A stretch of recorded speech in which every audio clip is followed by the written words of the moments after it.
नमः शिवाय। भक्ति, श्रद्धा और विश्वास से जुड़ी एक अत्यंत भावपूर्ण सोमवार व्रत कथा आज हम आपके लिए लेकर आए हैं। इस कथा को अंत तक अवश्य सुनिए, क्योंकि कहा जाता है जो भी व्यक्ति श्रद्धा से सोमवार व्रत कथा सुनता या पढ़ता है, भगवान शिव उसकी सभी मनोकामनाएं पूर्ण करते हैं। तो आइए, मन को शांत करें, भगवान शिव का स्मरण करें और कथा आरंभ करते हैं। एक बार किसी नगर में एक साहूकार रहता था। उसके घर में धन दौलत की कोई कमी नहीं थी, लेकिन संतान न होने के कारण वह अत्यंत दुखी रहता था। संतान प्राप्ति की इच्छा से वह प्रत्येक सोमवार व्रत रखता और पूरे मन भाव से भगवान शिव तथा माता पार्वती की पूजा करता था। उसकी सच्ची भक्ति देखकर एक दिन माता पार्वती प्रसन्न हुई और उन्होंने भगवान शिव से साहूकार की मनोकामना पूर्ण करने का निवेदन किया। माता पार्वती के आग्रह पर भगवान शिव बोले, हे पार्वती, इस संसार में प्रत्येक प्राणी को अपने कर्मों का फल भोगना ही पड़ता है। जिसके भाग्य में जो लिखा है वो उसे भोगे बिना नहीं बच सकता। परंतु माता पार्वती साहूकार की निःस्वार्थ भक्ति देखकर बोली, हे महादेव, यदि ऐसा है तो कृपा करके इस भक्त की इच्छा पूर्ण कीजिए। माता पार्वती के बार बार आग्रह पर भगवान शिव ने साहूकार को पुत्र प्राप्ति का वरदान तो दिया, लेकिन साथ ही ये भी कहा, ये बालक केवल 12 वर्ष तक ही जीवित रहेगा। संयोगवश माता पार्वती और भगवान शिव की ये बातचीत साहूकार स्वयं सुन रहा था, इसलिए न उसे अधिक प्रसन्नता हुई और न ही दुख।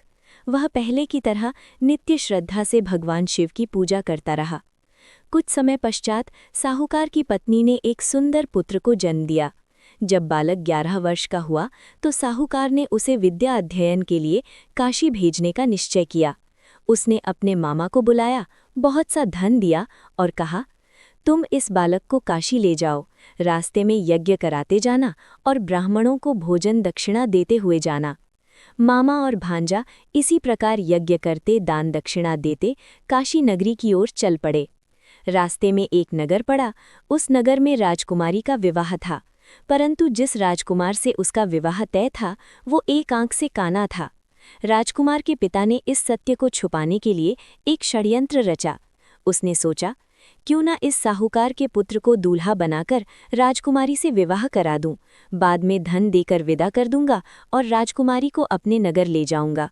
योजना के अनुसार साहूकार के पुत्र को दूल्हे के वस्त्र पहनाए गए और राजकुमारी से उसका विवाह करा दिया गया। पर साहूकार का पुत्र अत्यंत ईमानदार और धर्मात्मा था। उसे ये छल उचित नहीं लगा।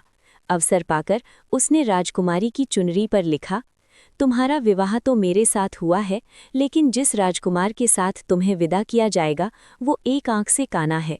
मैं तो काशी पढ़ने जा रहा हूँ। जब राजकुमारी ने चुनरी पर लिखा सत्य पढ़ा तो उसने तुरंत अपने माता पिता को सब बता दिया। राजा ने अपनी पुत्री को विदा नहीं किया और बारात लौट गई। इधर साहूकार का पुत्र और उसका मामा काशी पहुंच गए। वहां उन्होंने यज्ञ का आयोजन किया। जिस दिन बालक 11 वर्ष का हुआ उसी दिन भी यज्ञ चल रहा था। बालक ने अपने मामा से कहा, मामा, मेरी तबीयत कुछ ठीक नहीं लग रही। मामा बोले, तुम अंदर जाकर थोड़ा आराम कर लो। भगवान शिव के वरदान अनुसार कुछ ही समय में उस बालक के प्राण निकल गए। मृत भांजे को देखकर मामा विलाप करने लगा। उसी समय संयोगवश भगवान शिव और माता पार्वती उधर से गुजर रहे थे। माता पार्वती ने कहा, हे स्वामी, मुझसे इस व्यक्ति का रोना सहन नहीं हो रहा, कृपा करके इसके कष्ट को दूर कीजिए। भगवान शिव जब मृत बालक के समीप पहुंचे तो बोले, ये उसी साहूकार का पुत्र है जिसे मैंने 12 वर्ष की आयु का वरदान दिया था। अब इसकी आयु पूर्ण हो चुकी है। परंतु मातृत्व भाव से व्याकुल माता पार्वती ने पुनः कहा, हे महादेव, यदि आपने इस बालक को जीवित नहीं किया तो इसके माता पिता इसके वियोग में तड़प तड़प कर मर जाएंगे। माता पार्वती के बार बार आग्रह पर भगवान शिव ने उस बालक को पुनः जीवन का वरदान दिया। शिवजी की कृपा से वो बालक जीवित उठा। विद्या पूर्ण कर वो अपने मामा के साथ नगर की ओर लौट चला।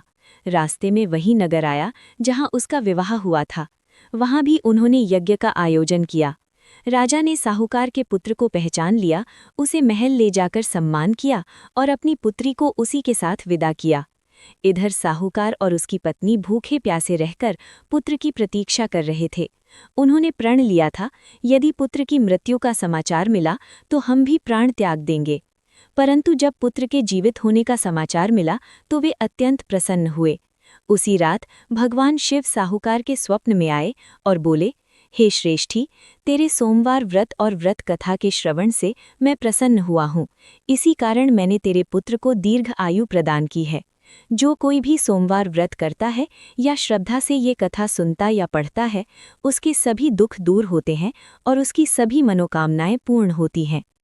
यदि आपको ये सोमवार व्रत कथा अच्छी लगी हो तो वीडियो को लाइक करें, शेयर करें और चैनल को सब्सक्राइब करना ना भूलें।